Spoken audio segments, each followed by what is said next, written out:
प्रिय मित्रों, भविष्य दर्शन चैनल में आपका हार्दिक स्वागत है। भविष्य दर्शन चैनल आपके लिए लेकर आ रहा है भाव विचार। भाव विचार के अंतर्गत आज हम बात करते हैं षष्ठ भाव, जो रोग का भाव कहलाता है, इसके बारे में। प्रिय मित्रों, कुंडली में ये जो छठा घर है हमारा, ये छठा घर अधिकतर स्वास्थ्य, कल्याण और दैनिक दिनचर्या की ओर संकेत करता है।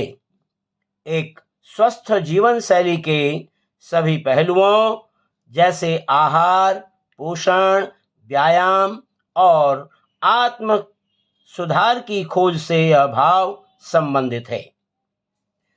दिलचस्प बात यह है कि यह घर पालतू जानवरों और छोटे मवेशियों का भी शासक है। शायद इसीलिए कि वे हमारी स्वास्थ्य और हमारी दैनिक जिम्मेदारियों में भूमिका निभाते हैं। प्रिय मित्रों, वैदिक ज्योतिष में यह भाव रोग भाव के रूप में भी जाना जाता है। छठा घर बीमारी और बीमारियों की वास्तविक स्थिति या बीमारियों से उबरने का संकेत देता है, चाहे वह लंबी या छोटी अवधि की हो। छठा भाव शत्रु, ऋण, रोग, नौकरी व व्यवसाय से संबंधित भी है। छठे घर का वैदिक नाम है अरिभाव या शत्रु भाव। प्राकृतिक स्वामी ग्रह और राशि है इस छठे घर का बुध और कन्या। शरीर के संबद्ध अंग हैं इसके पेट, आंतें और पाचन तंत्र। ज्योतिष में बुध चंद्रमा,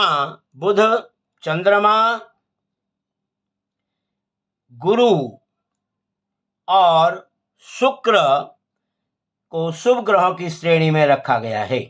हालांकि कुंडली के छठे भाव में सूर्य, मंगल, शनि और राहु भी शुभ फल देने वाले माने गए हैं, लेकिन अगर ये ग्रह दूषित हों तो परिणाम विपरीत हो सकता है।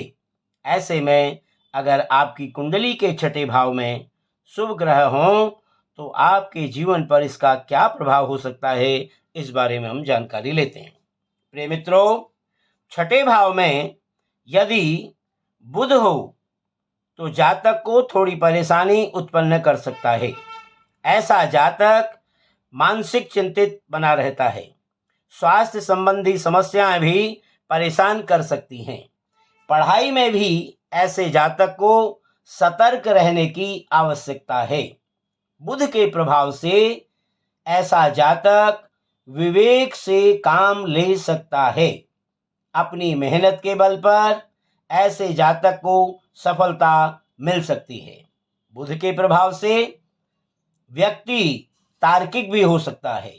पढ़ाई में बाधाएं आ सकती हैं और ऐसा जातक खर्चे भी करेंगे, लेकिन ये खर्चे अच्छे कार्यों पर भी होंगे। लेखन आदि कार्यों में भी ऐसे जातकों की रुचि हो सकती है। ये तो रही बात छठे भाव में बुध की स्थिति होने पर। अब बात करते हैं, यदि छठे भाव में चंद्रमा हो तो छठे भाव में यदि चंद्रमा होगा तो ऐसी परिस्थिति में अधिकतर इसका फल अच्छा नहीं होता है। चंद्रमा के प्रभाव से ऐसा जातक बार बार नौकरी बदलने की सोच सकता है। चंद्रमा माता का भी प्रतिनिधित्व करता है, इसलिए माता से भी बेहतर संबंध बनाने के लिए प्रयास करते रहने होंगे। चंद्रमा के प्रभाव से ऐसे जातक को आंख और पेट से जुड़ी बीमारियां भी परेशान कर सकती हैं। ऐसा जातक कर्ज के कारण भी परेशान हो सकता है। हालांकि छठे भाव में चंद्रमा ऐसे जातक के लिए संतान के लिए शुभ फलदायी होता है। संतान की ओर से ऐसे जातक को बड़ी जीवन में खुशी प्राप्त होती है। अब बात करते हैं छठे भाव में यदि गुरु की स्थिति है तो उसका क्या फल होगा। गुरु छठे घर में बहुत सुफलदायी होता है। ऐसे जातक का जीवन स्वास्थ्य अच्छा रहेगा। हालांकि कई बार लीवर और रक्त संबंधी रोगों के कारण जातक को परेशानी हो सकती है। ऐसे लोग सदाचारी होते हैं। ऐसे जातकों की वाणी में बड़ी मधुरता होती है। गुरु की शुभ स्थिति से भाई बहनों का सुख भी जातक को मिलता है, लेकिन गुरु की अशुभ स्थिति इन रिश्तेदारों के लिए अच्छी नहीं मानी गई है। अब बात करते हैं छठे भाव में शुक्र की स्थिति। यदि जातक के छठे भाव में शुक्र होता है तो ऐसे जातक का स्वास्थ्य अच्छा रहेगा। शत्रुओं से परेशानी होगी, लेकिन अंत में विजय आपकी ही होगी। शुक्र के प्रभाव से ऐसे जातक को भाई बहनों और मामा से सुख प्राप्त होगा। महिला पक्ष से भी सुख ऐसे जातक को कम ही मिल पाता है, और खास तौर पर ऐसे जातकों को किसी भी प्रकार की गुप्त समस्या भी हो सकती है। ये तो रहा सामान्य फल छठे घर में ग्रहों की स्थिति के अनुसार। अब बात करते हैं कि छठे घर में योगावयोगों की स्थिति। यदि रोगेशो लग्नगो यस्य निधनस्तोपि जन्मनि व्रणोदयस्तु सर्वांगे सपापो न व्रणम दिशेत। ऐसा भाव कौतूहल में बताया गया है कि जिस जातक के जन्मांग में यदि षष्ठेश लग्न में हो या आठवें भाव में स्थित हो तो उसका समस्त शरीर व्रण आदि से भरा हुआ रहता है। या हम ये कह सकते हैं कि ऐसा व्यक्ति व्रण से, घाव से पीड़ित रहता है। यदि रोगेश के साथ, ये रोगेश जैसे हमारा है छठे घर का स्वामी, इस रोगेश के साथ अष्टम भाव में यदि कोई पापग्रह स्थित हो तो ऐसी परिस्थिति में जातक को व्रण आदि नहीं होते हैं।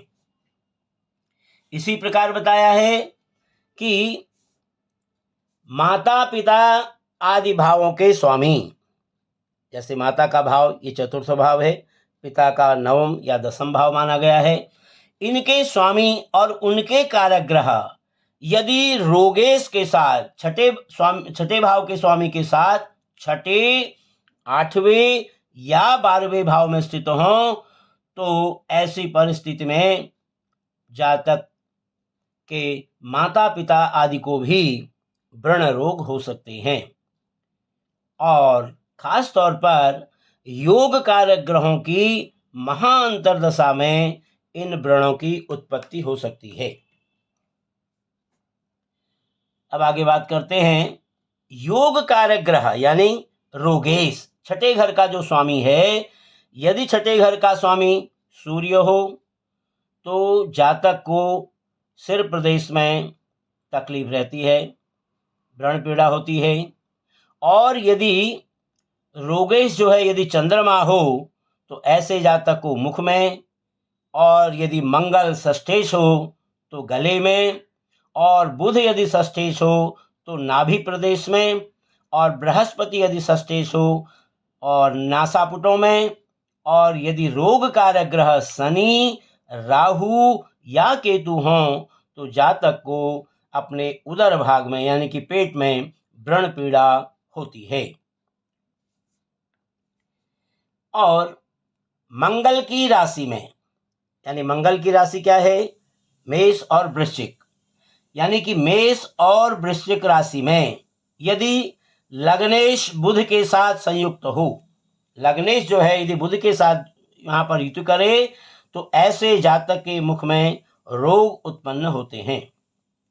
मंगल और बुध जो है वो रोगेश और लग्नेश यदि हों, और चंद्रमा राहु अथवा शनि से युक्त हों तो ये शरीर में कुष्ठ या कुष्ठ के समान रोग उत्पन्न करने वाले होते हैं।